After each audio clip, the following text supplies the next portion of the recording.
Well, let's bring in my news panel. Sky News Washington correspondent Annelise Nielsen and opinion editor at the New York Post, Kelly Jane Torrance. Welcome to both of you. As I mentioned at the top of the show, President Joe Biden has finally addressed the latest UFO, or whatever we're calling them, shoot-downs in a speech at the White House today. Here's a bit of what he had to say.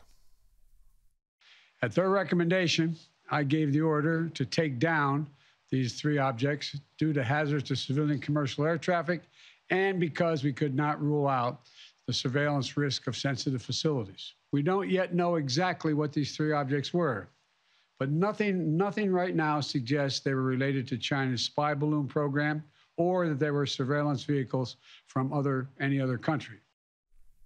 Annelise, the three objects shot down this week, he says were from private companies conducting research. Is this now about Joe Biden trying to look hairy-chested after his weak response to the original Chinese spy balloon? Well, look, during the White House press briefing today, one of the journalists asked, is this message from the president coming more for the American people, or is this a message for the world? And I think it was an excellent point to be made, because the American people have been asking questions about this for 2 weeks. This seems to be more about the fact that they're going to have to interact with the Chinese at the security summit in Europe. It's the first time they're going to have to meet face-to-face at a high level since they had to call off Antony Blinken's meeting. They're also talking about getting a phone call back on the line with China. No one wants a Cold War, but at the same time, it's very interesting to note that the kind of motivation from the White House here has seemed to be more about quelling international tensions and making fun of it. I'm glad you pulled out that bit about Karine Jean-Pierre making the joke about UFOs. Nobody thought this was UFOs. That was quite clearly a distraction from some really serious, critical security questions that have only seemed to be driven by members of Congress who've been going to these briefings and saying, look, none of this stuff is that classified. Tell it to the American people, and not just background brief people in Congress and hope that they'll be quiet.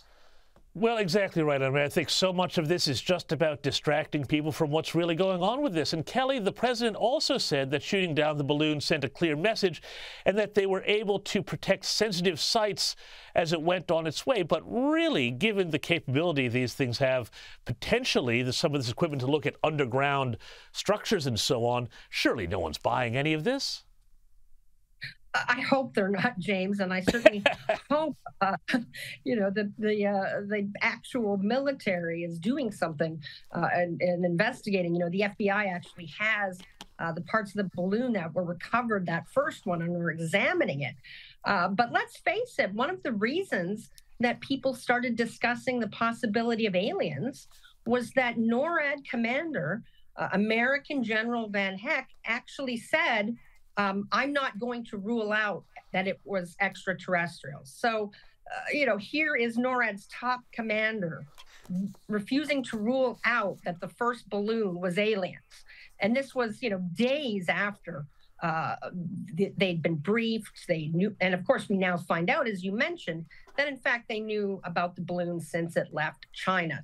That balloon went over more than one military site. It looked like it was particularly looking at sites that host nuclear weapons.